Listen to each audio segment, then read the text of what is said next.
For 30 years, Helen gave that house her tears, her labor, and the quietest parts of her heart. Then one night, her husband packed her entire life into a suitcase and told her she had nowhere to go. At 64 years old, Helen Brooks learned she was homeless, cast aside by the man she had cooked for, served, and loved for 30 long years. Frank did not even raise his voice. He did something far colder. He left a single suitcase by the door, handed her the divorce papers, and told her to sign by Friday. The house was his. The bank accounts were his. Even the sedan sitting in the driveway, he claimed, belonged to him. You have nowhere else to go. But Frank made one fatal mistake. He forgot about the old brass key inside Helen's purse, a quiet gift from Grandma Alma. A key to a cabin hidden deep in the Blue Ridge Mountains, a place Helen had been told was sold decades ago. That night, with rain pouring down her windshield, Helen drove away from Asheville with shaking hands and one suitcase, believing she was heading toward an empty, rotting cabin. But Frank had actually sent her straight to the one sanctuary he never wanted her to unlock. Because inside that cabin, beneath the dust, old quilts, and a locked drawer, Helen was about to find her name on everything. If you believe women like Helen should never be silenced, subscribe now. Do not just watch her rise, stand witness to it. But Helen's story did not start with that suitcase. It began long before Frank ever set it by the front door. Long before he handed her those papers with yellow tabs. Long before he looked at the woman who had carried his family for 30 years and called her unreasonable. Their house had been erasing Helen in tiny ways first. A simple utility bill placed in Frank's drawer instead of hers. A monthly bank statement folded shut before she could see it. A major family decision made while she stood washing dishes, the water cooling around her hands. A dinner guest praising Frank for their beautiful home.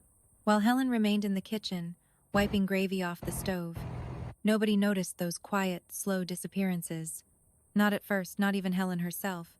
She was raised to keep the peace, to make do, and to lower her voice when her husband raised his pride. For decades, she told herself that a good marriage was not about keeping score. It was about devotion. So she stayed loyal. She stayed through Frank's icy silences. She endured him correcting her in front of neighbors with a smirk, and the way he tightly managed every account.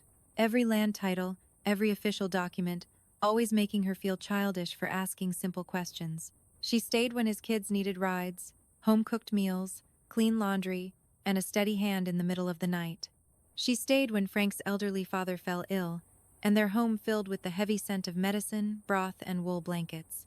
Helen fed the old man when his hands shook too much to hold a spoon, yet Frank thanked the doctor never heard. That was how it happened. Not with one loud blow, but piece by piece, until Helen could walk through her living room and see her entire life on display with absolutely none of her name attached. The worn blue armchair near the fireplace still held the shape of Frank's late father. The rug beneath the coffee table still bore a faded grape juice stain, worn thin from years of Helen's scrubbing. The hallway wall still held the family photos, Frank in front, his children close, and Helen pushed to the very edge. Always on the edge. On the quiet night he demanded she leave, Helen finally saw the truth. She had never been standing beside her life. She had been completely marginalized. Frank stood near the window with his hands tucked in his pockets, looking calm enough to seem entirely innocent. That was his special gift. He could deeply wound a person without ever raising his voice. The divorce papers sat on the entry table. Helen stared down at her printed name on the cover page, Helen Marie Brooks. For a fleeting second, seeing her full name actually startled her. There it was, bold, black, and official. The very name Frank had spent 3 decades shrinking in every room they shared. It is better if we keep this clean. Clean. As if Helen herself were nothing but a stain. As if 30 years of marriage could be erased without a trace. She did not answer. That heavy silence deeply unsettled him. Frank stepped closer, lowering his voice the way he always did when he wanted raw control to sound like genuine concern. At our age, Helen, there is no need for drama. Sign before Friday. Let us not make this harder. Harder. Helen almost laughed, not because it was funny, but because she suddenly realized Frank had mistaken her lifetime of patience for absolute permission. My bag is right there on the table.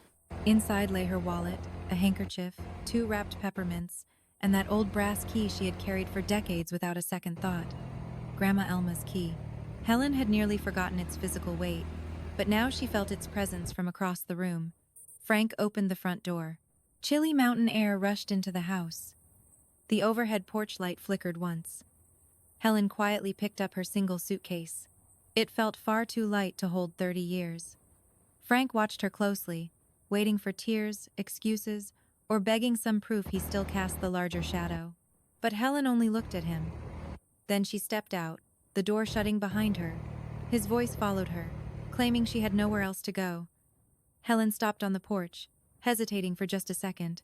Then the brass key clinked inside her purse, a faint metallic sound, too quiet for Frank to notice, but clear to Helen. She walked to her car and pulled the door shut.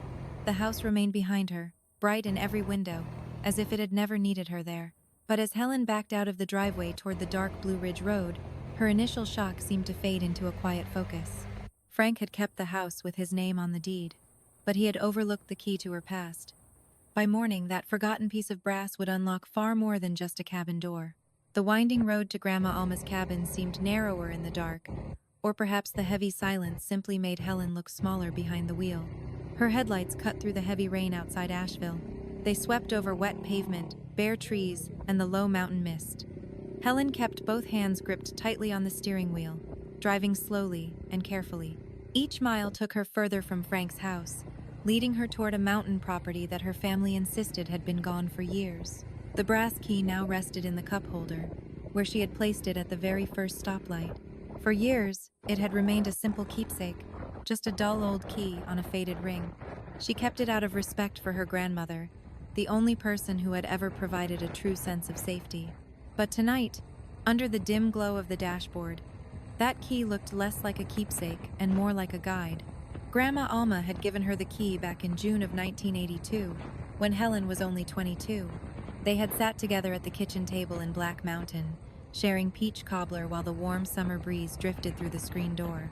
Alma had been rolling dough with flour-dusted hands, wearing a blue apron tied around her waist, when she suddenly reached into her pocket and pressed the key into Helen's palm. A woman should always know where her own key is. A young Helen laughed at that. At the time, she dismissed it as just another old-fashioned saying, completely missing the quiet warning hidden beneath those words. But Alma had already begun quietly and carefully observing Frank. She paid close attention whenever he stepped in to answer questions that had been directly asked of Helen. She noticed the way Helen glanced at him before speaking, and how Frank maintained a polite smile while Helen grew increasingly silent.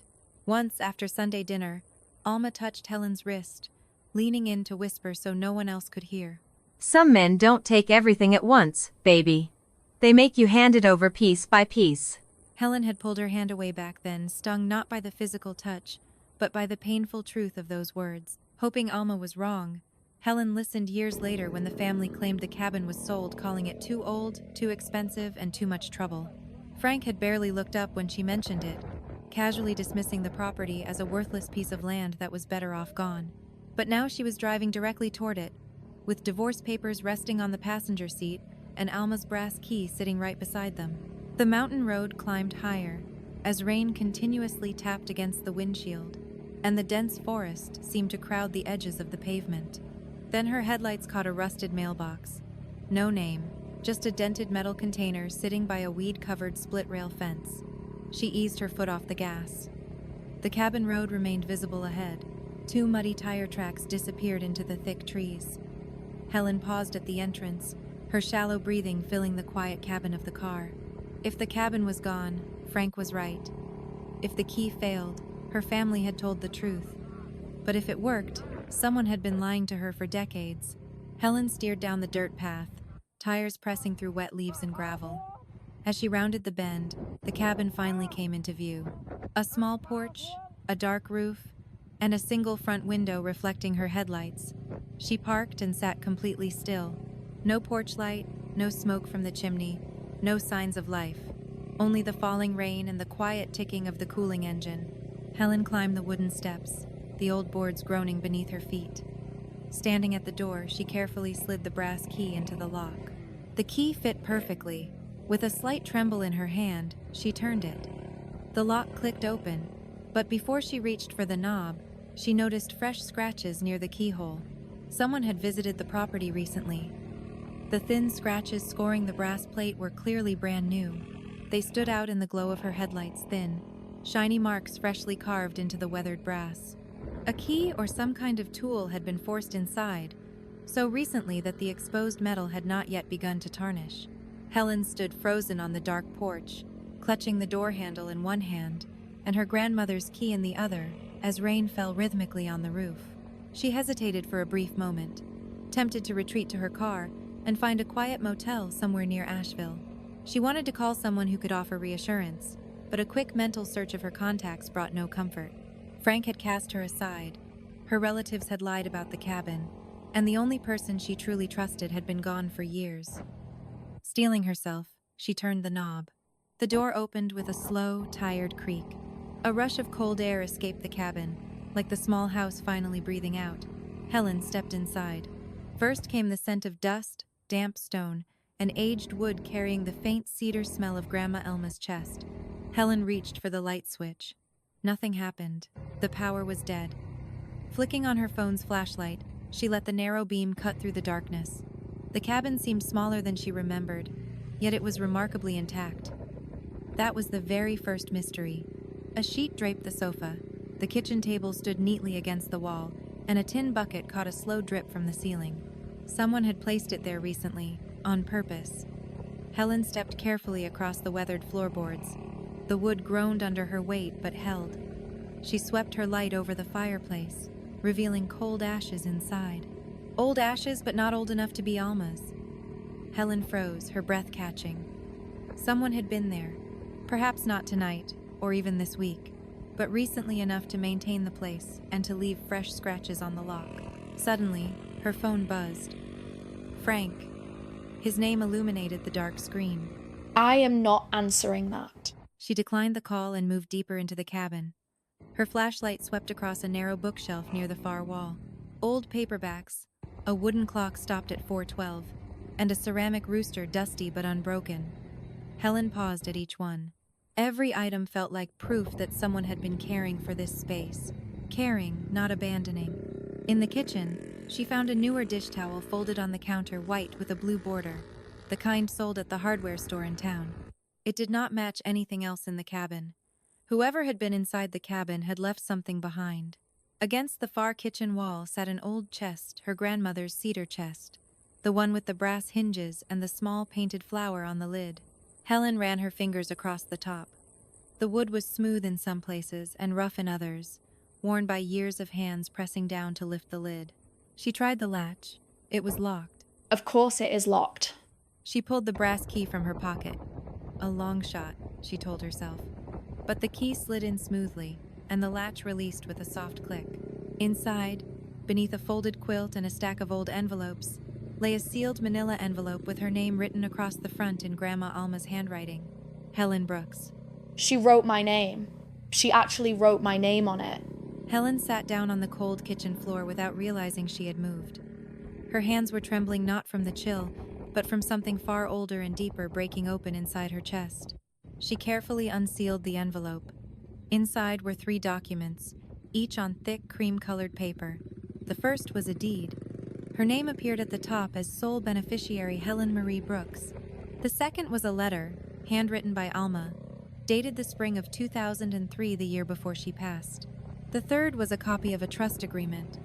Alma had established the Alma Reed Family Trust, naming Helen as the sole protected beneficiary of the cabin, the land, and its contents. Helen read the letter twice. Then a third time, slowly, out loud to no one but the cold, listening cabin. If you are reading this, my darling, then it means someone tried to take something from you. I knew they would. I tried to tell you, but you were not ready to hear it yet. This land is yours. It was always yours.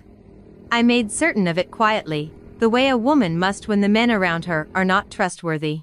The deed is recorded. The trust is registered. No one can take it from you without your signature. And knowing you, you will not sign it away. Come home, Helen. The key always belonged to you. Helen sat in the dark kitchen for a long time after that, the letter resting in her lap, listening to the rain ease into a steady hum on the old cabin roof. By the time pale gray light crept through the kitchen window, she had read every document 3 times. The cabin and the surrounding 42 acres had never been sold. The family story about the sale had been exactly that, a story. But the documents in her hands were not a story. They were a registered deed, a signed trust, and a letter from a woman who had loved her enough to protect her future decades in advance. She knew the whole time. Helen folded the documents carefully and slid them back into the manila envelope. Then she stood, walked to the kitchen window, and looked out at the mountain morning beginning to fill the trees with thin, quiet light. The question was no longer whether the cabin was hers. The question was what Frank knew, and for how long he had known it. She ran through the timeline in her mind, the family insisting the cabin had been sold. Frank's quick dismissal whenever she brought it up. The way he had never once suggested she retrieve the brass key from her purse, even when he handed her a suitcase and pointed her toward the door. You have nowhere else to go. He said that knowing this cabin existed, knowing her name was on the deed, he had handed her the key to her own inheritance and called it a dead end. He sent me here on purpose. He thought I wouldn't find anything. Or he was counting on her not to look. Either way, by the time morning fully arrived over the Blue Ridge, Helen Brooks had made a decision. She was not signing those divorce papers, not on Friday. Not ever until she understood exactly what Frank knew and exactly what he had been hiding. Her first call was to a number she had not dialed in over 2 years. Daniel Price had handled Alma's estate years ago, and Helen had kept his card tucked in the back of her checkbook ever since, for reasons she had never quite been able to name. The phone rang 4 times before he picked up, his voice carrying that familiar measured calm. Helen, it has been a while. Are you all right? No, but I think I need to be. I am at Alma's cabin, Daniel, and I think I need a lawyer. Tell me everything. She did. Standing in the kitchen of her grandmother's cabin, still wearing yesterday's clothes, Helen laid out the whole story, the suitcase, the papers, Frank's timeline, and the envelope she had found inside the cedar chest. Daniel listened without interrupting, which was one of the things she had always appreciated about him. When she finished, there was a brief pause. Helen, do not sign anything. Not one page. I need to see those documents before you make any contact with Frank or his attorneys. He said to sign by Friday. Friday is 4 days away. That is more than enough time. Can you stay at the cabin? I can try. There is no power, and I am not sure about the water.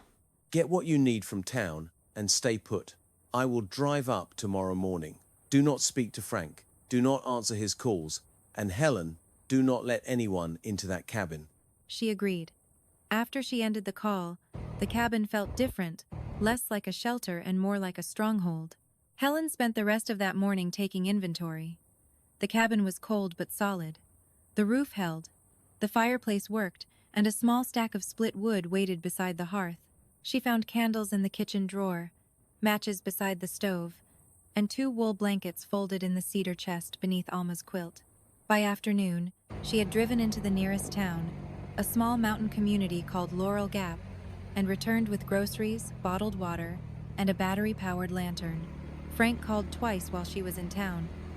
Both times, she let it go to voicemail. That evening, sitting beside a low fire with the manila envelope on the table and the brass key resting in her palm, Helen thought about the word home. She had spent 30 years making a home for someone else, in a house where her name appeared nowhere on a single document. And she had spent 30 years carrying the key to her own home in her purse without ever knowing it. She knew what Frank was going to try to do. She knew before I did. Helen set the key down gently on the table beside the letter and looked at the fire. Outside, the mountain wind moved through the trees with a sound like breathing.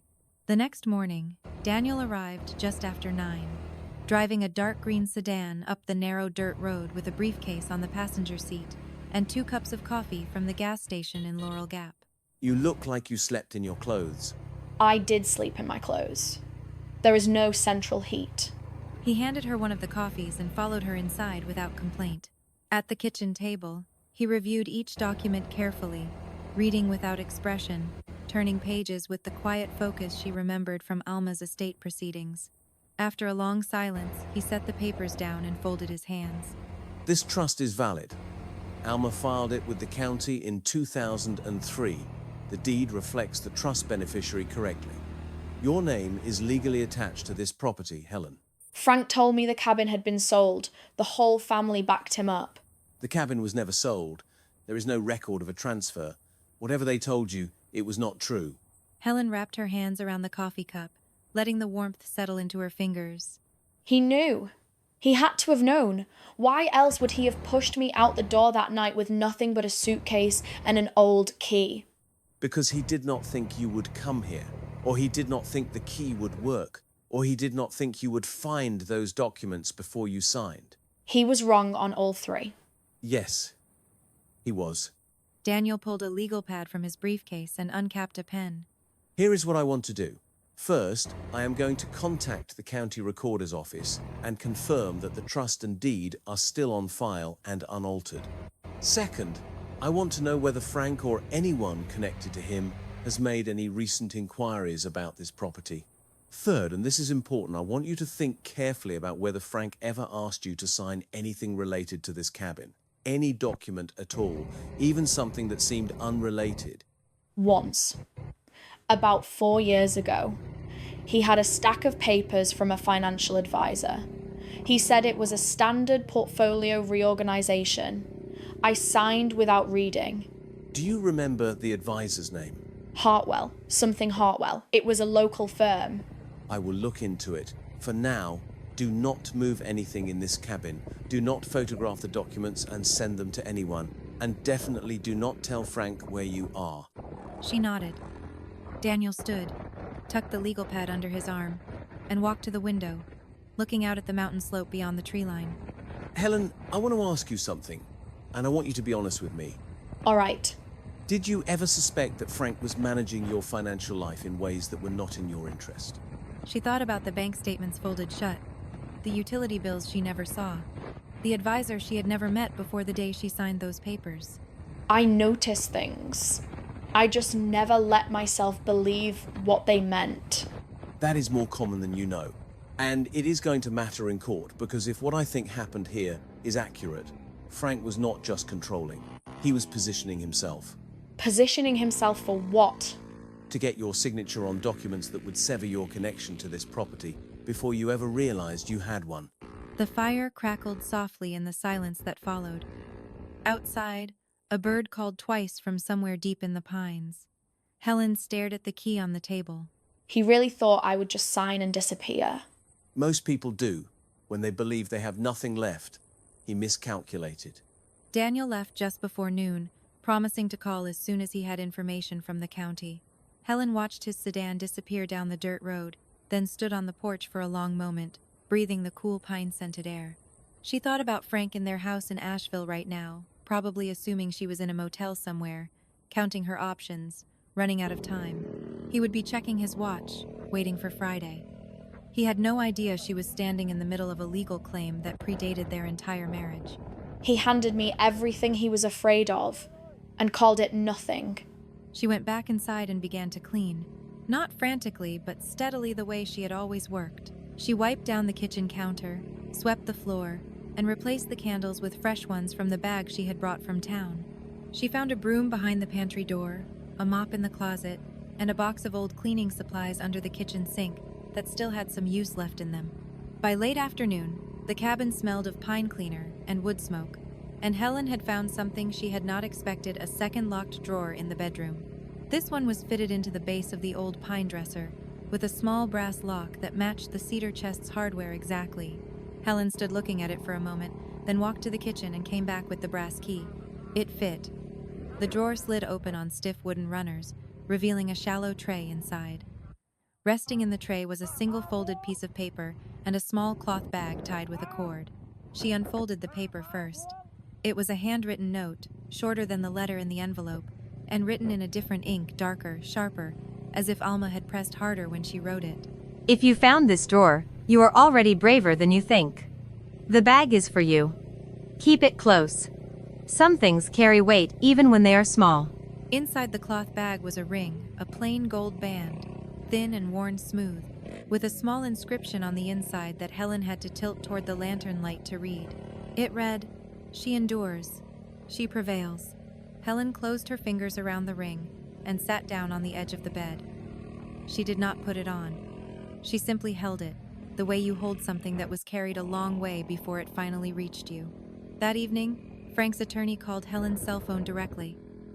She recognized the number it was listed on the divorce paperwork. She let it ring. Then she played the voicemail on speaker, alone in the lantern-lit cabin. The voice was clipped and professional, reminding her that the signing deadline was Friday and that failure to comply would initiate proceedings that might not be in her favor. Helen deleted the message and set the phone face down on the table. Friday. She said the word quietly, as if testing its weight. Outside, the mountain had gone fully dark, and the fire burned low and steady. She added another log from the stack beside the hearth. Daniel called that evening just after 8. I have news. The trust and deed are fully intact and on file with the county. No amendments, no transfers, nothing altered since 2003. So it is all exactly as Alma left it. Exactly. And there is more. I cross-referenced the property address against public county inquiry records, and someone ran a title search on this cabin 14 months ago. Who? A development group, Calvin Brooks Development Group, registered to Calvin Brooks, Frank's brother. Helen went very still. Frank's brother ran a title search on my grandmother's cabin. 14 months ago, before Frank handed you the divorce papers. He knew. They both knew. It appears so. And Helen, the name on the inquiry record, the authorized signatory for Calvin Brooks Development Group? Frank. Frank Brooks. His signature is on the inquiry form. She sat down slowly at the kitchen table, the ring still in her closed hand, the lantern casting a warm circle of light across the old wood. He was planning this for over a year. At least. I also found something regarding the financial advisor Hartwell and Associates closed their practice 2 years ago. But before they did, several clients filed complaints about documents that were misrepresented during signing. He used that firm on purpose. I cannot prove that yet, but it is a thread worth pulling.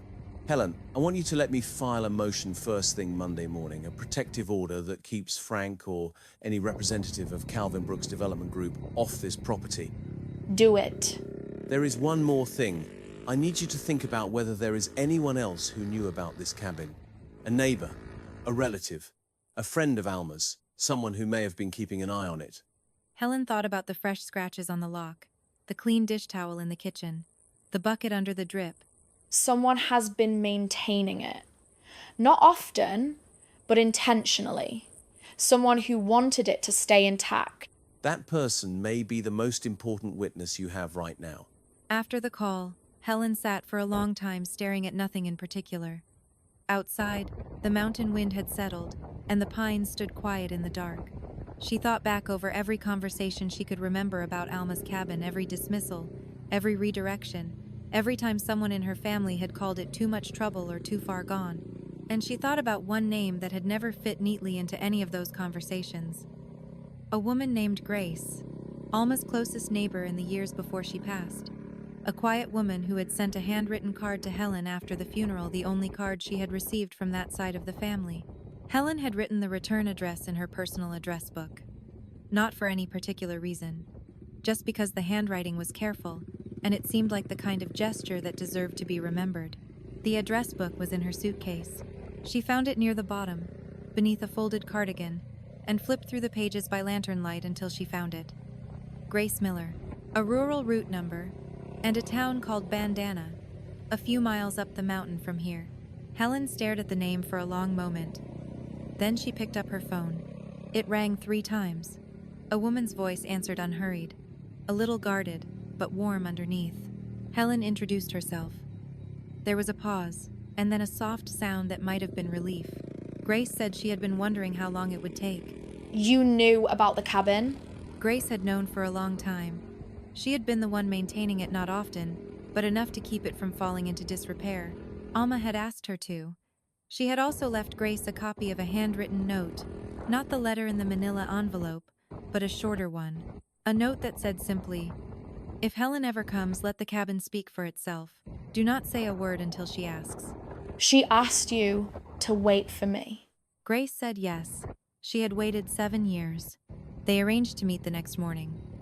After Helen set down her phone, she sat in the quiet cabin for a long time, the fire burning softly and the ring pressed gently in her palm. Alma had not just left her a cabin. She had left her a network, a deed, a letter, a key, a ring, and a woman on a mountain who had been keeping a quiet vigil, waiting for her to find her way home. She built me a whole road back, and I didn't even know I was lost. Helen set the ring on the table beside the brass key, blew out the extra candles, and went to bed for the first time since leaving Asheville without crying. Grace Miller arrived the next morning in a mud-spattered pickup truck with a thermos of coffee and a folder tucked under one arm. She was somewhere in her mid-70s, with close-cropped white hair and the kind of direct gaze that made small talk feel unnecessary. She stepped onto the porch without hesitation, looked Helen over the way someone does when they have been holding a thought for a very long time, and nodded once. Grace said she was glad Helen had finally come. You kept this place standing. Grace shrugged in the way of someone who does not need credit for doing what is right.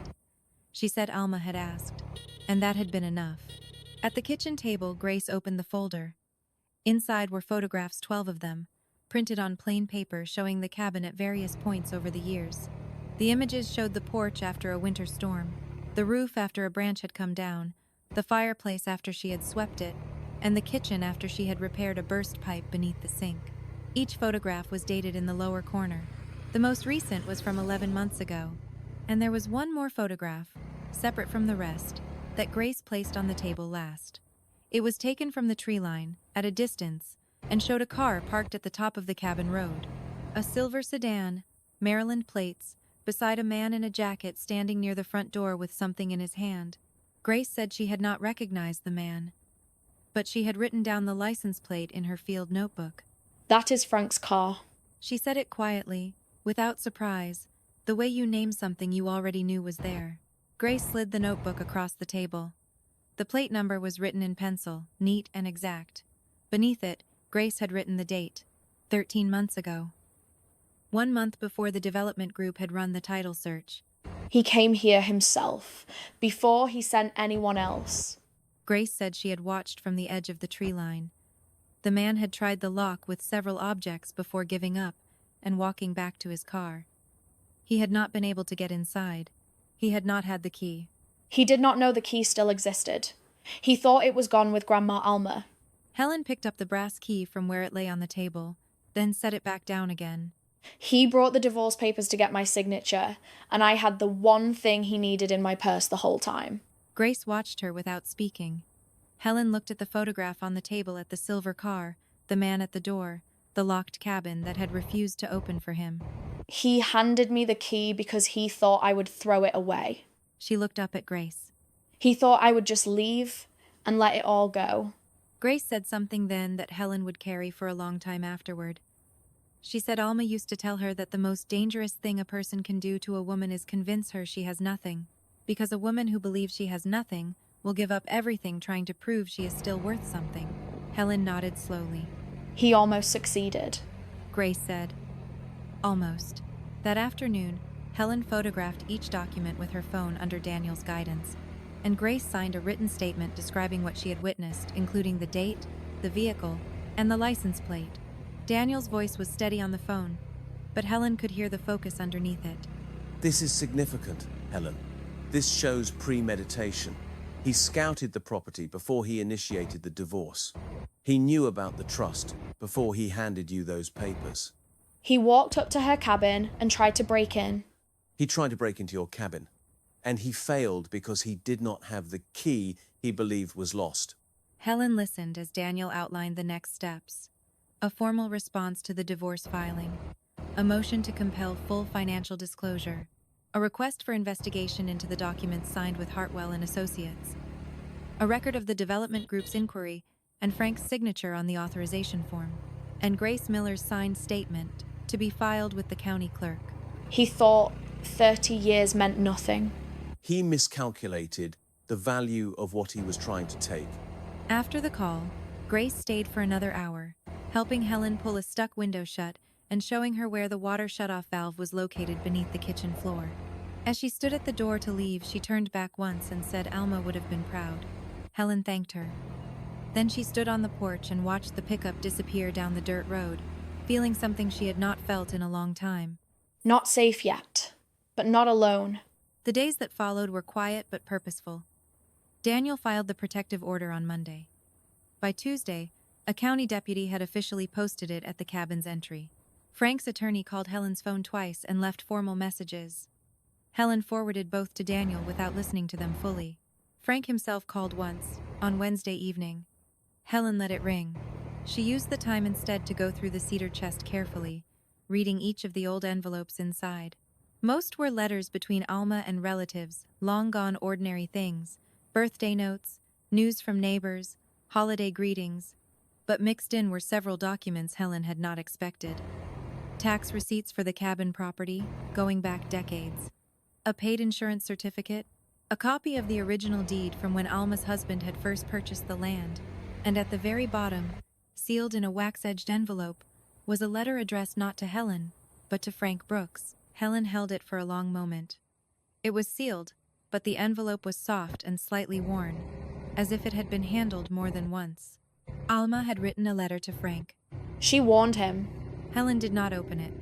She called Daniel instead. Do not open it. That letter may be important as evidence of prior notice. If Alma put Frank on formal written notice about Helen's rights to this property, it changes the legal picture significantly. She knew he would try to take it from me. She prepared for that too. It appears she did. I will come back up this weekend. We will open it together, on record. After that call, Helen sat at the kitchen table with the sealed letter in front of her, the fire burning low, the mountain settling into its evening quiet. She thought about Alma rolling dough at the kitchen table, watching Frank answer questions meant for Helen, whispering a warning no one had wanted to hear. Some men do not take everything at once. They make you hand it over piece by piece. She had not been wrong.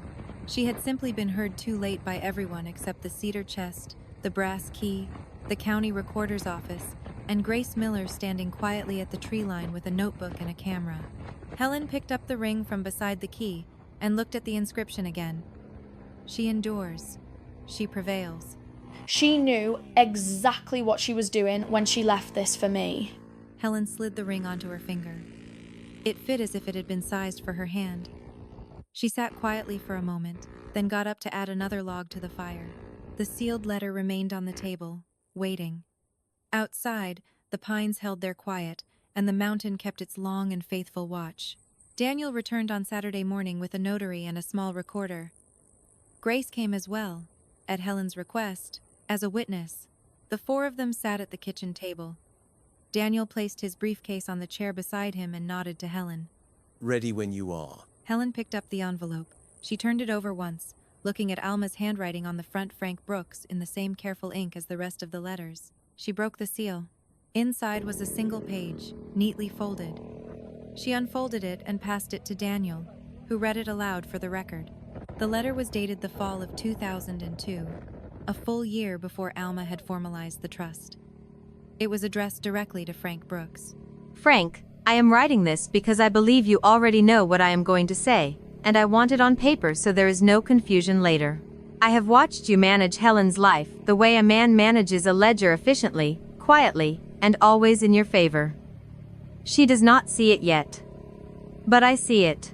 The cabin in the Blue Ridge Mountains belongs to my family. I am making certain it remains in my family, through Helen, in a way that cannot be undone by a signature she does not understand or a document she never reads. If you are reading this letter, it means Helen found her way to the cabin.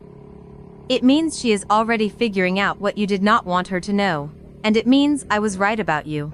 You will not get the land. You will not get her silence. And you will not walk away from this without facing what you have done. With full clarity, Alma Reed.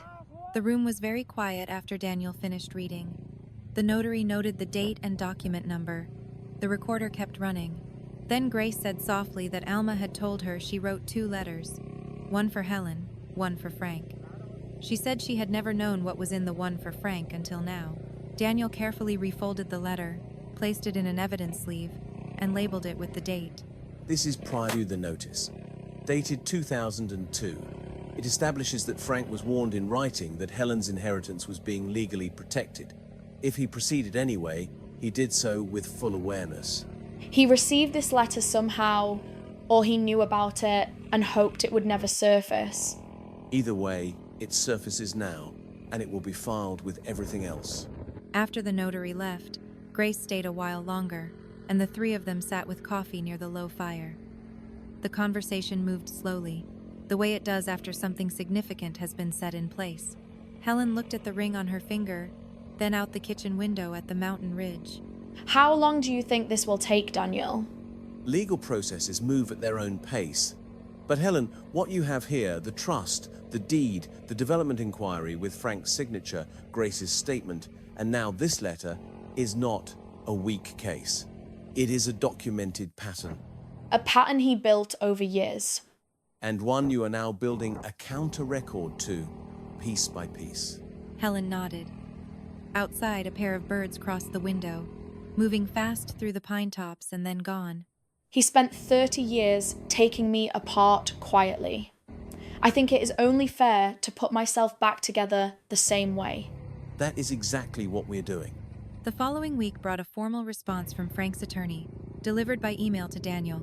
It was lengthy and carefully worded, disputing the validity of the trust on the grounds that Helen had not maintained any active relationship with the property. Daniel called Helen that evening with his assessment. They are arguing abandonment. They are claiming that because you did not live on the property or pay taxes directly, you effectively relinquished your interest. But I did not know about the trust.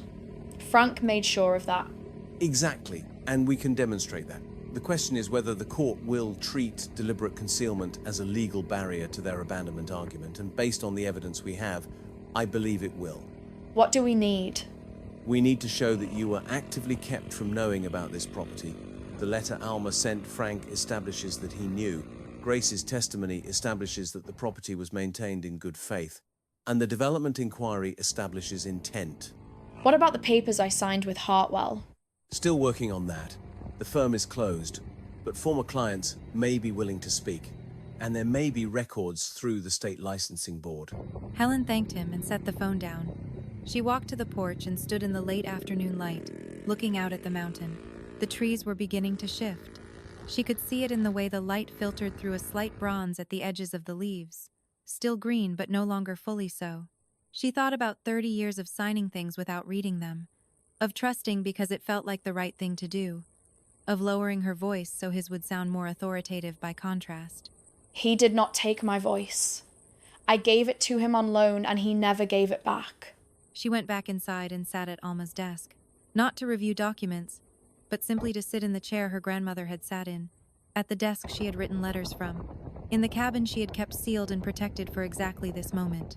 The mountain outside did not know about divorce filings or trust disputes.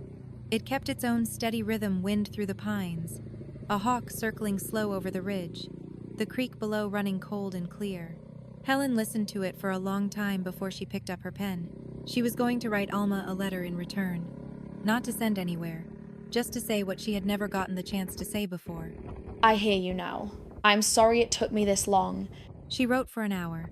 The cabin was warm, the fire was steady, and for the first time in 30 years, every single word on the page belonged entirely to her. 2 weeks after Helen had arrived at the cabin, Daniel called with a development she had not anticipated. I spoke with a former client of Hartwell and Associates, a woman in her late 60s, who signed documents with the firm around the same time as you. Helen, the document she signed included a clause that transferred her interest in a family property to her husband's trust. She did not know that was in the paperwork. The same thing Frank tried to do to me. It appears to be a pattern, the same attorney, the same type of clause, a similar marital dynamic. She is willing to speak with us, and she mentioned 2 other women in similar situations. He used that firm to do this to other people. I cannot confirm that yet, but it is worth pursuing. With multiple cases and a documented pattern, the argument becomes considerably stronger, not just for your situation, but potentially for the others as well. Do what you need to do. They deserve to know what happened to them. After she hung up, Helen sat quietly for a moment. She had come to this cabin with 1 suitcase, no plan, and a key she had nearly forgotten.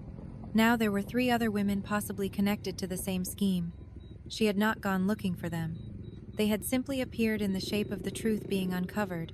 Frank had been very careful. He had arranged everything through people and firms with just enough distance to look clean. But distance only works until someone starts pulling the thread. And Helen had not stopped pulling since the night she turned the brass key in the cabin door. That evening, She walked down to the creek behind the cabin for the first time, a narrow band of clear water running fast over smooth stones, flanked by tall ferns and old sycamores. She sat on a flat rock at the water's edge and listened. The creek moved without hesitation, going exactly where gravity asked it to go. Helen thought about Alma, who had loved this place her whole life, who had eaten peach cobbler at the kitchen table, and pressed a small brass key into her granddaughter's hand, with a quiet warning that took 30 years to hear. You were never wrong about him. Not once. The creek ran on. Helen stayed by the water until the light went golden and thin through the trees, then walked back up to the cabin, steady-footed on the familiar path. A month after Helen had first walked through the cabin door, the case began to shift. Daniel had compiled a substantial file: the deed, the trust, Grace's testimony, Frank's signed authorization on the development inquiry, the letter Alma had written, and now 2 signed statements from former Hartwell clients, confirming similar document irregularities. Frank's attorney had gone quiet after the first formal response. That silence, Daniel said, usually meant something was being reconsidered on the other side. They know the abandonment argument is weak, and with Alma's letter in the record, any claim Frank makes about not knowing her rights existed becomes very difficult to sustain. He cannot say he did not know. She told him directly. In writing, dated, and now entered into evidence, we are in a strong position, and Helen and I received a call this morning from the county assessor's office. About what? Someone filed a corrective affidavit last year attempting to update the property's ownership record to reflect Frank's brother as a co-trustee. The affidavit was flagged by the clerk because the trust document on file did not support that change. They tried to alter the county record. They tried. The clerk held it pending verification. It was never approved. But it means someone, likely through the development group, tried to insert Calvin Brooks into the trust without your knowledge or consent. They tried to take it on paper when they could not take it with a key. That is an accurate summary, and it is an additional count of potential fraud that I want to pursue separately. Helen thanked him and ended the call. She sat at the kitchen table and thought about the corrective affidavit, about someone sitting down and typing her grandmother's trust into a form with a different name, filing it at the county courthouse, and hoping no one would notice. She thought about how close that had come to working. One busy clerk, one rubber stamp, and Alma's careful work would have been quietly erased. But it did not work. She said that aloud, to the room, to no one in particular. It did not work. The fire crackled. The wind moved through the pines outside, and Helen sat with that fact, just that single, solid fact, and let it be enough for the moment. November arrived in the mountains with a hard frost and the sharp smell of cold pine needles on still air. Helen had extended her stay at the cabin without quite deciding to. One day became a week, and 1 week became a month, and the mountain had simply become the place where she was. She had built a routine coffee at first light, a walk down to the creek before the day's cold set in, correspondence with Daniel in the late morning, and the long, quiet afternoons that the cabin seemed designed to offer. Grace came by twice a week with firewood from her property, and sometimes stayed for an hour over coffee, talking about the mountain in the way of someone who had known it for a long time. Their conversations were not often about Frank or the legal case. They were about Alma, her garden, her particular way of folding a letter, the rooster ceramic she kept on the kitchen shelf because it had been her mother's. These conversations filled a space that Helen had not realized was empty, a space that had nothing to do with law or evidence or what Frank had done. It had to do with being known by someone who had no reason to pretend. One morning in mid-November, Grace arrived early. She sat down at the kitchen table, set her coffee aside, and placed her hands flat on the wood. She said there was something she had not told Helen yet, something she thought Helen should know before the case went any further. Tell me. Grace said that a few weeks before Alma passed, she had come by the cabin to find Alma sitting on the porch with the cedar chest open and several documents spread across her lap. Alma had looked up at her and said simply that she was making sure everything was in order. Grace asked her what she meant. I mean that Helen will be all right. Even if she does not know it yet. Even if it takes years. She will be all right. Grace said she had asked Alma if she was worried about Helen's marriage. Alma had looked out at the tree line for a moment before answering. I am not worried about the marriage. I am worried about what she will believe about herself when it ends. Helen sat with that for a long moment. The fire popped softly behind her. She thought I would believe I was nothing. Grace said gently that she thought Alma had known how convincing Frank could be. He was very convincing. He had been convincing me for 30 years. Grace nodded, then quietly set one more thing on the table. A photograph smaller than the ones in the folder, faded at the edges, taken sometime in the 1980s by the look of the print. It showed Alma and Helen together at the cabin. Helen looked young, maybe 23 or 24. She was laughing at something off camera, and Alma had her hand on Helen's shoulder, looking at her with an expression that required no caption. Helen picked up the photograph and held it. She remembered that day, a summer visit, probably the last one before everything in her life had reorganized itself around Frank's preferences and schedule. I forgot this place existed. I let myself forget. Grace said she thought that was the saddest part of all of it. Not what Frank had taken, but what Helen had set down on her own, believing it was required. Helen placed the photograph beside the brass key on the table. She looked at both of them for a long moment. I am not setting anything down again. Grace picked up her coffee and said simply, "Good."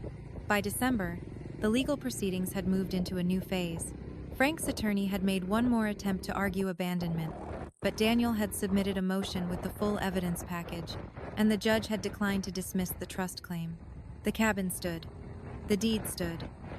And on a cold Thursday morning, Daniel called with news Helen had not expected so soon. Frank's attorney contacted me this morning. Frank is willing to negotiate. He wants to settle. He wants to avoid trial. The evidence we have, particularly the development inquiry, Alma's letter, and the affidavit attempt at the county recorder, appears to have shifted his position. What does that mean in plain terms? It means he may be willing to release all claims to the property, drop the abandonment argument, and address the financial issues from your marriage separately in exchange for a structured settlement rather than a court proceeding. What do you recommend? I recommend we negotiate from strength. We do not accept the first offer, and I want to ensure that any agreement explicitly protects the trust, the deed, and your interests in any assets that may be connected to the Hartwell documents. And the other women? Their situations are separate proceedings, but the pattern we have documented will support them regardless of what happens in your case. Then let us negotiate. The negotiations took 3 weeks. They were conducted through counsel, and Helen was not in the same room as Frank at any point during the process. Daniel kept her informed by phone each evening, outlining what had been offered, what had been declined, and what remained on the table. Helen listened carefully and responded clearly. She did not waver on the property.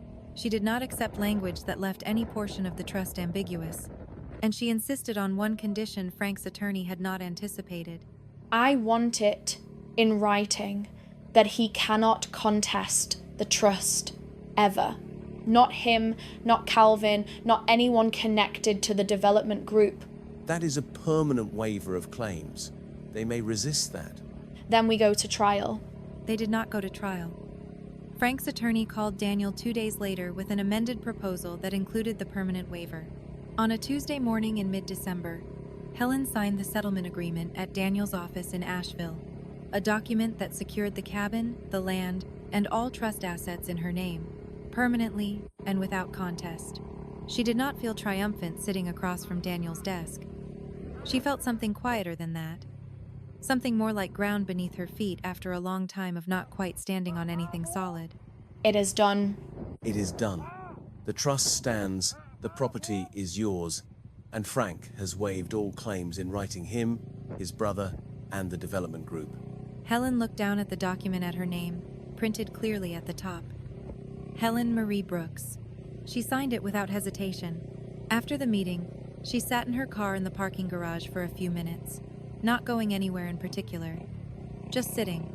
She thought about the night she had left Asheville, the rain, the shaking hands, the suitcase that felt far too light to hold 30 years. She gave me the key, and I carried it for 40 years without knowing what it opened. She started the car. The Blue Ridge Road stretched ahead, winding up into the mountains where the cabin was waiting clean, warm, and entirely hers. Helen drove home. The weeks following the settlement were the quietest Helen had known in years, and she had not realized until now how much she had needed that quiet. There were practical matters to address, of course, utilities to restore, a roof section that needed patching before the worst of winter arrived, and a long list of small repairs that Grace helped her work through with the patient efficiency of someone who knew old mountain houses well. But underneath all of it was something simpler. The feeling of walking through a space where every decision was hers, where the dishes went where she put them, where the fire burned when she wanted warmth, where the morning light came through the east window and fell across the kitchen table in a stripe of gold that belonged to no one's schedule but the sun's. This is what it feels like, just this. She said that one morning, to no one, holding her coffee in both hands at the kitchen table while the light came in. Grace, who had stopped by early to help sort a stuck drawer, heard her and said nothing, which was exactly right. Daniel checked in by phone every week or so, and there were still matters to track regarding the Hartwell documentation and the other women's cases. But those threads were no longer tangled around Helen's immediate life. They ran alongside it now, separate and properly supported. One afternoon, Helen drove down to Laurel Gap and walked into the small local library. She had spotted it on her first trip to town, but never stopped. She asked the librarian about getting a card. The librarian asked for a local address. Helen gave the cabin's rural route number. The librarian typed it in, looked up, and said, "Welcome to the community, Mrs. Brooks." Thank you. It feels like coming home. Because it was. January brought a hard freeze and a week of snow that buried the porch steps and bent the lowest pine branches low under the weight. Helen found she did not mind. She had firewood stacked by the hearth, food in the pantry, and books she had borrowed from the Laurel Gap Library piled on Alma's desk. Grace checked in by phone and occasionally by truck, and they had developed the comfortable rhythm of people who do not need to explain themselves to each other. One evening during the freeze, Helen sat by the fire with a book open on her knee and the brass key on the table beside her. She looked at it for a long moment, then picked it up. She had been carrying it in her purse for so long that its absence felt strange now that it lived on the table. But she had moved it there on purpose, not to set it aside, but to see it. You did your job. You brought me here. She set it back down gently. The fire crackled. Snow came down soft and steady outside the window, and the mountain held everything in its long, even quiet. Spring arrived the way it always does in the Blue Ridge, slowly at first, then all at once. The snow pulled back from the upper ridge in mid-March, and by early April the creek behind the cabin was running high and fast with snowmelt. The ferns along the bank came back before the trees had even fully leafed. Helen planted a small garden on the south side of the cabin, not a large one, just enough for herbs and a few vegetables that Alma had favored. She found the old seed packets in the bottom of the cedar chest, tucked in a cloth envelope alongside a handwritten planting guide in Alma's clear, careful print. Some of the seeds were too old, but several were not, and Helen planted what she had, following the guide. On the afternoon she finished planting, she sat on the porch step and looked at the turned earth and the small stakes she had placed to mark each row. She saved the seeds too? Of course she did. Grace came by that evening and looked at the garden with something approaching satisfaction. She said Alma had grown lavender here, right along the south wall, and that if Helen ever wanted cuttings, she had some from the original plants, propagated over the years. Yes, I want that very much. The following week, Grace brought a wooden flat of lavender starts, and Helen planted them along the cabin wall, in the exact place Grace indicated, the same spot Alma had used. She pressed the soil firm around each one and watered them carefully in the late afternoon light. That evening, the air around the cabin carried a faint sweetness that had not been there before. Not strong, just a suggestion of it, moving through the pines. There you are. Helen said it softly, kneeling in the dirt with soil on her hands, and the mountain evening coming in around her. She was not speaking to anyone in particular, or perhaps she was speaking to all of them at once. Alma, the lavender, herself. The legal matters continued to resolve themselves in the background, steadily and without drama. The other women connected to Hartwell reached settlements of their own, with Daniel coordinating between the cases. None of their stories were identical to Helen's, but the shape of them was the same: quiet control, documents signed without full understanding, assets redirected through mechanisms that looked ordinary from the outside. Helen spoke with two of the women by phone. She did not offer advice. She simply listened, and when they asked how she had found the strength to keep going, she told them the truth. I did not feel strong.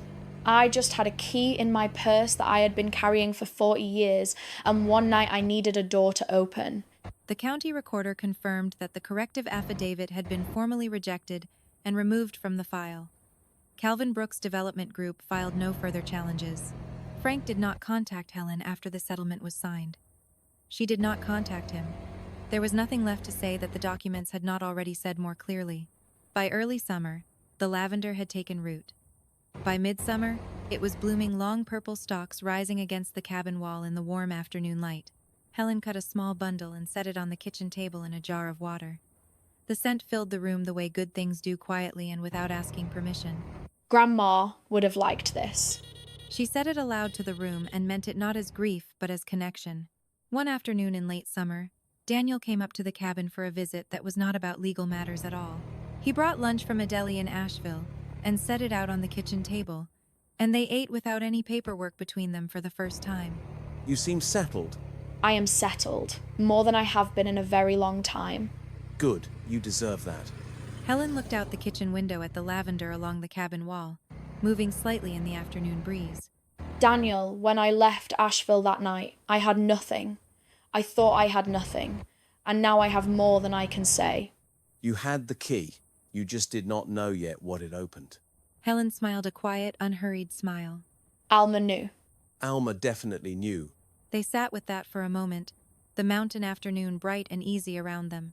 Then Daniel mentioned, almost as an aside, that the judge overseeing the Hartwell matter had requested additional documentation related to Frank's connection to the firm. It may not go further than a review, but it may. Let it go where it goes.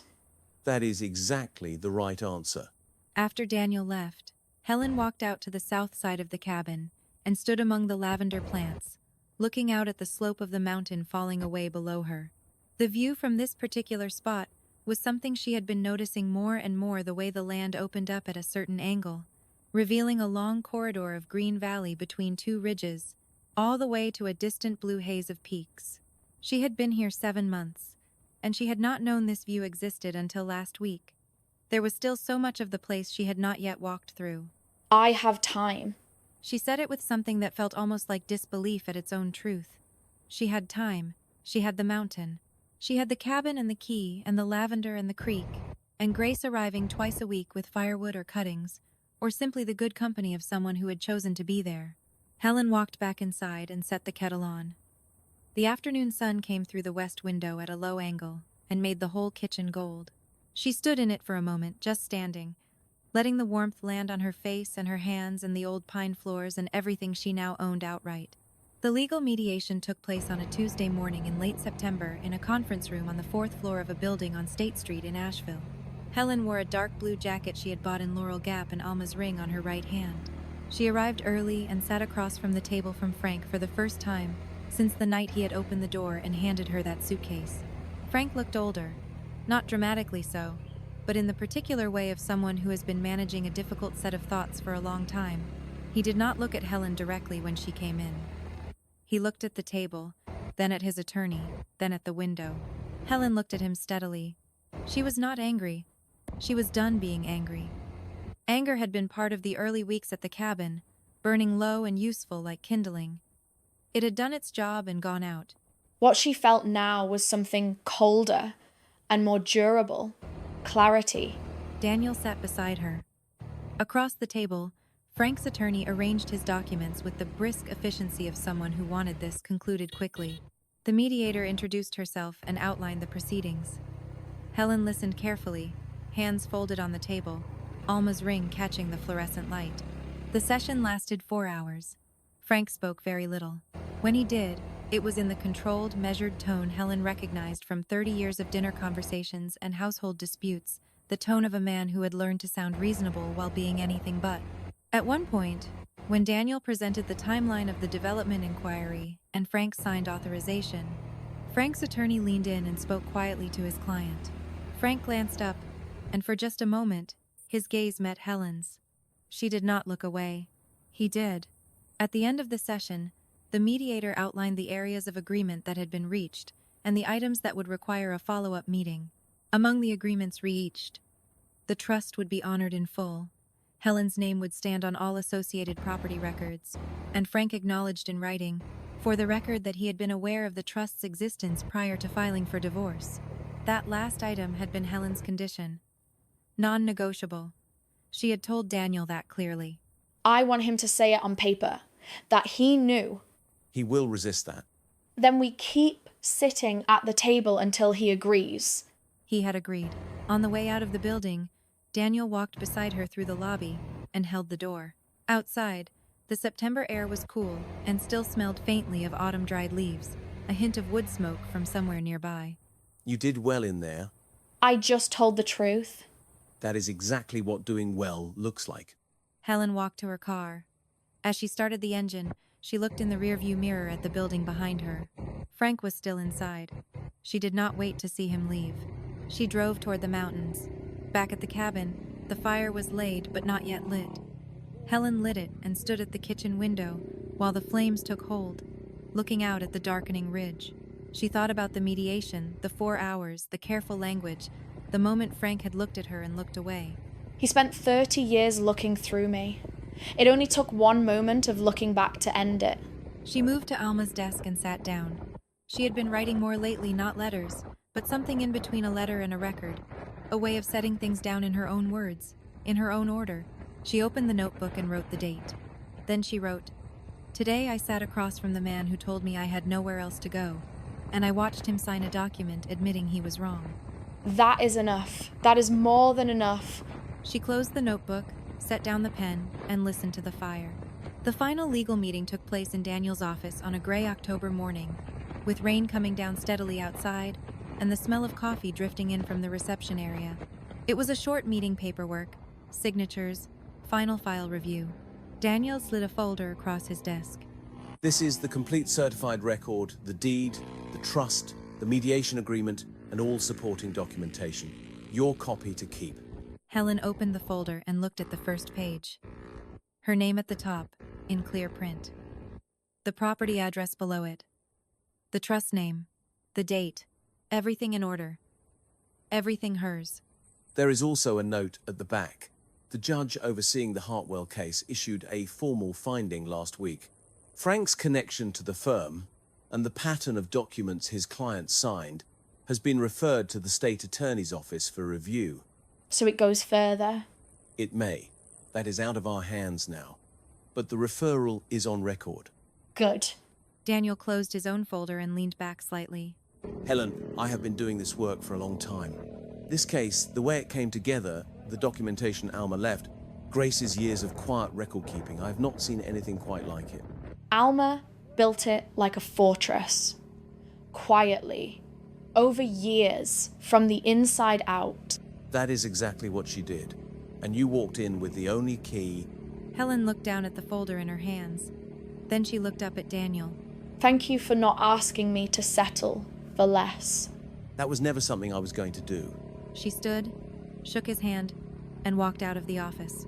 In the elevator on the way down, she held the folder against her chest. The doors opened onto the lobby. She walked through, pushed through the glass door, and stepped out into the October rain. She did not run to her car. She walked unhurried, the rain coming down cold and even on the shoulders of her jacket and the back of her hands. She had walked out of Frank's house in the rain. She was walking out into rain now. Different rain, different woman. She got into her car, set the folder carefully on the passenger seat, and drove north toward the mountains. The formal legal chapter of Helen Brooks's life was now entirely closed. What remained was simply the living of it. And Helen had a cabin, a mountain, a garden, a creek, a neighbor, a lawyer who had become something closer to a friend, and a brass key on the kitchen table that had opened every door she had needed opened. She had exactly enough. She had more than enough. She had, at 64 years old, with one suitcase and a key she had nearly thrown away, come home. Frank's attorney glanced down at the page. Then, looking at Frank, Daniel continued. These documents were drafted right after inquiries were made regarding the land connected to Alma Reed's trust. Land where Mrs. Brooks is the sole protected beneficiary. The lawyer suddenly stopped writing. That was the very first crack in their armor. Helen watched Frank's jaw clench. The attorney picked up the land survey, studying the bright red pencil mark before turning back to Frank. Did you know about this property? Frank let out a soft chuckle, that familiar, dismissive laugh he had used for decades whenever Helen asked questions. This is completely absurd. Helen finds some old papers in a decaying cabin, and suddenly everyone is acting like there is a massive conspiracy. Helen felt that familiar urge to shrink back, to let his arrogance overshadow her own strength. But Grandma Alma's key pressed firmly into her palm. It felt small, cold, and real. Without a word of accusation, Daniel simply slid the handwritten note across the polished table. Frank looked down, his composure slipping before he could mask it. His attorney reached for the paper and read the words slowly. Frank says she will sign before she ever realizes the land is hers. A heavy silence fell over the office as traffic hummed outside on State Street. A dog barked somewhere in the distance. Inside, 30 years of calculated control lay completely exposed in a single, devastating sentence. Frank's attorney slowly lowered the note, his tone shifting to something much more cautious. Frank, what exactly is this? Frank glared at Helen not with remorse or shame, but with pure anger. To him, the crime was not the betrayal itself, but that she had finally caught him. Helen had expected this confrontation to shatter her completely. She thought she would weep, demanding answers. Yet, sitting across from him, she realized a truth that was both agonizing and liberating. Some people simply do not need your pain, explained. They watched her suffer while they lined their pockets. So Helen offered only cold facts. You threw me out of my home because you wanted to steal the legacy my grandmother left me. Frank opened his mouth, but no clever excuses came out. Daniel stepped in right there. The waiver would remain unsigned. All future contact would go through legal counsel, and the trust would stand. The county records would be secured, and Grace Miller's testimony would be permanently filed. And Calvin Brooks' development group would face questions about claiming land that never belonged to them. Frank's attorney shut his briefcase. The meeting ended without a handshake. At the door, Frank paused, his face cold and bitter. You think this makes you safe? No, it makes me awake. Frank walked out, and the room finally seemed to breathe again. Helen sat quietly, her hands trembling not from fear, but relief. In the following weeks, the truth unfolded slowly, as legal battles so often do. Not like sudden lightning, but like water finding every tiny crack. The trust stood. The cabin was hers. The surrounding forest was fully protected, and Frank's forged documents were completely invalidated. The development company withdrew once Daniel demanded official records.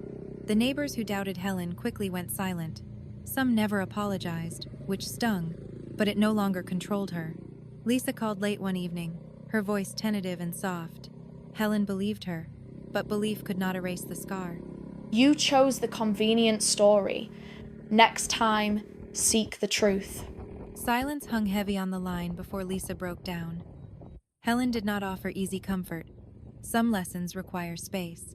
Spring arrived gradually in the Blue Ridge Mountains. By April, the cabin roof was finally restored. By May, the porch was sturdy again. By June, lavender bloomed near the steps, just as Alma had always loved. Helen laid the heirloom quilt across the bed, cherished and warm. On quiet evenings, she sat at Alma's desk, reading the old letters. Not to search for proof, but to feel the warmth of love. Old ink could not hug her, but it kept her grounded. One sunny afternoon, Daniel delivered the final legal packet. Helen carefully opened the documents at her kitchen table. Her name was clearly printed on the deed, the trust, and the records, the very papers Frank tried to hide before she even knew they existed. Helen Marie Brooks. For decades, Frank only valued her name when he needed her to sign away her rights. Yet Alma had used that very name to pave a beautiful path back to freedom.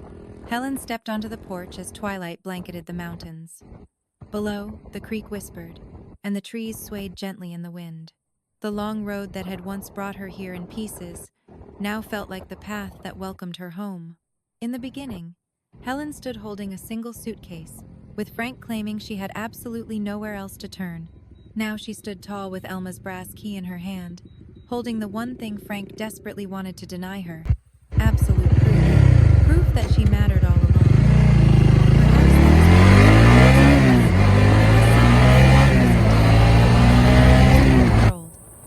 They mistake patience for weakness and kindness for punishment. But Helen Brooks one life, and still discover the doorway to the destiny meant for her. If Helen's journey touched your heart, please like and subscribe before the next tale begins. Women like Helen are so often silenced, and keeping their stories alive is the least of it. Tell us in the comments, should Helen forgive Lisa, since Frank was earn that trust back? One honest action at a time? Every single comment is read.